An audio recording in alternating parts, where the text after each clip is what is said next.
Jakarta adalah ibu kota negara kita tercinta saat ini dan sebentar lagi akan dipindahkan ke Kabupaten Penajam Pasir Utara. Tentunya hal ini menimbulkan banyak perbincangan sampai perdebatan. Berbagai macam alasan pemindahan ibu kota negara kita, dimulai dengan populasi yang sudah terlalu padat, permasalahan lingkungan pun akhirnya mulai timbul. Antara lain adalah terjadinya krisis air bersih, munculnya ancaman bahaya banjir, gempa bumi, serta tanah turun di Jakarta. Pendidikan adalah senjata terkuat yang dapat digunakan untuk mengubah dunia. Menjadi bangsa yang maju adalah impian yang ingin dicapai semua negara di dunia termasuk Indonesia, di mana pendidikan itu tonggak kemajuan bangsa. Pendidikan merupakan proses mencetak generasi penerus bangsa. Oleh karena itu, mencerdaskan kehidupan suatu bangsa dijadikan salah satu tujuan nasional yang wajib diperjuangkan oleh seluruh pihak. Lalu bagaimana dengan sistem pendidikan di Indonesia? Apakah pemerintah sudah menjamin hak seluruh warga negara untuk mendapatkan pendidikan yang layak? Apakah sudah merata atau justru kualitas pendidikan Indonesia malah kurang memadai? Sungguh memprihatinkan kualitas pendidikan di negeri kita tercinta ini, di mana permasalahan yang muncul sangat mengganggu, bahkan menghambat proses memaksimalkan dunia pendidikan. Seperti halnya keterbatasan jumlah guru yang terampil.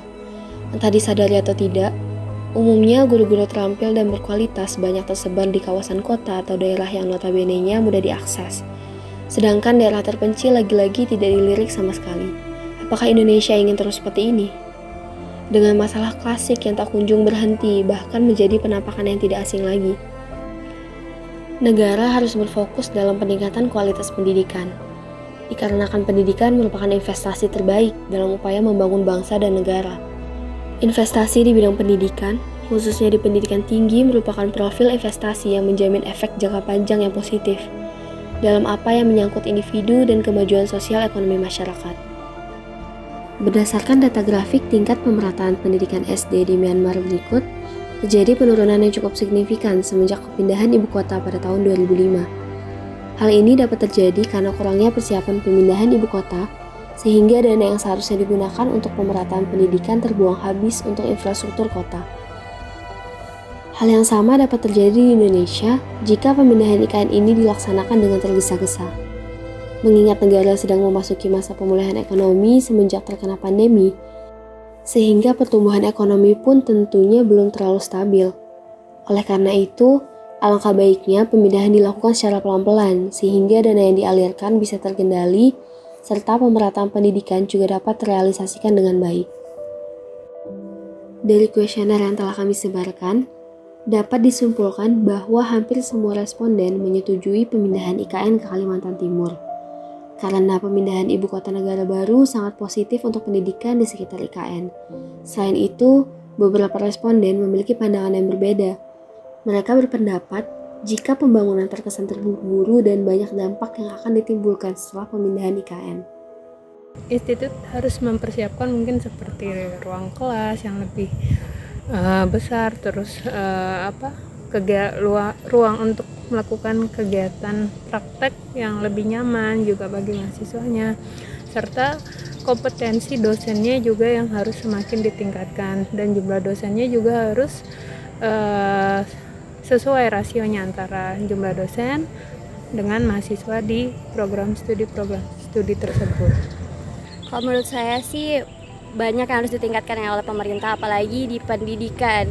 Kan perpindahan IKN ini di pelosok ya, jadi diharapkan tenaga pendidikannya bisa lebih unggul lagi yang ada di pelosok-pelosok, jadi fasilitasnya bisa terjangkau, dan pendidikan yang ada di Penajam Pasir Utara nanti nggak kalah jauh deh sama yang ada di Jawa, gitu sih kalau menurut saya. Tapi yang perlu kita perhatikan adalah bagaimana nanti aspek-aspek lainnya bisa tetap berjalan, seperti peningkatan ekonomi masyarakat di sekitarnya, kemudian tetap jadi tidak hanya berfokus kepada pembangunan IKN-nya saja, pembangunan pemerintahannya saja, tetapi bagaimana meningkatkan pembangunan pendidikan serta ekonomi masyarakat di sekitar IKN itu nantinya.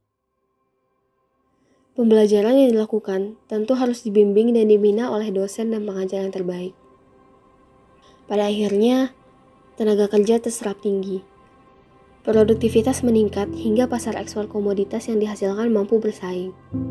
Dan cita-cita pemerataan pertumbuhan ekonomi tercapai.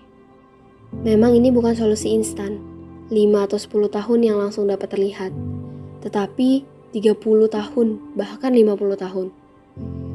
Namun, ini perlu dilakukan sekarang perencanaannya.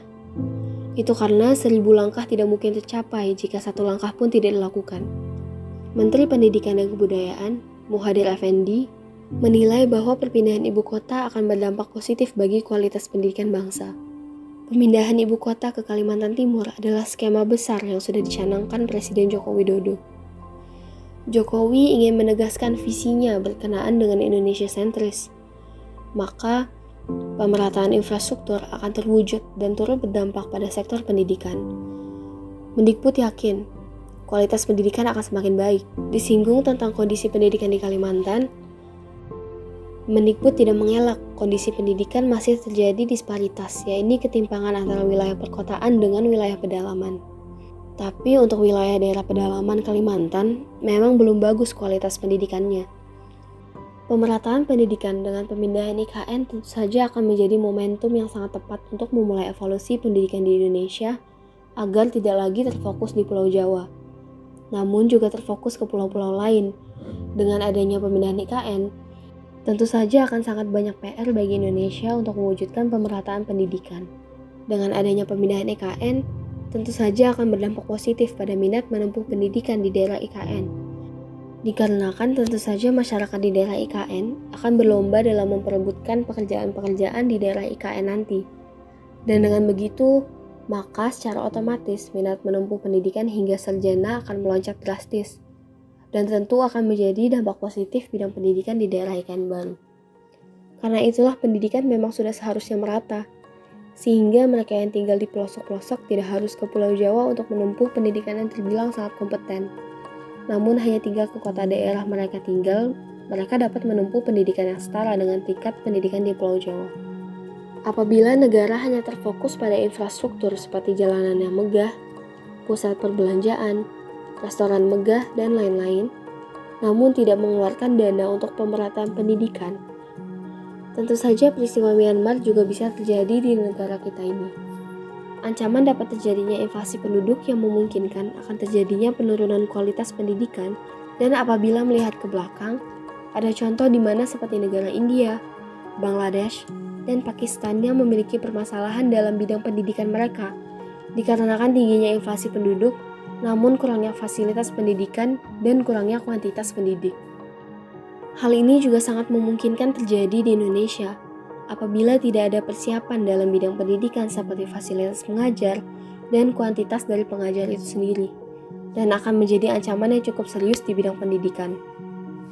Oleh karena itu, besar harapan sebelum merealisasikan pembangunan di IKN bidang pendidikan harus sudah siap dengan kenaikan penduduk nantinya, dan juga tenaga penduduk yang kompeten sudah disiapkan sebelumnya.